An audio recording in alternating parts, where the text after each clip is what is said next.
Kejadian menarik terjadi saat konferensi tingkat tinggi Group of 20 resmi dimulai Selasa 15 November.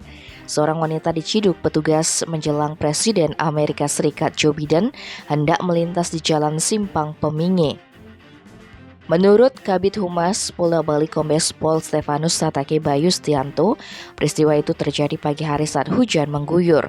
Di tengah kesibukan aparat mengamankan area maupun mengatur arus lalu lintas, menjelang Joe Biden lewat, tiba-tiba muncul seorang wanita membawa pamflet yang terbuat dari kardus. Pamflet tersebut bertuliskan Stop War Human Right Peace, yang artinya hentikan perang karena damai merupakan hak asasi manusia.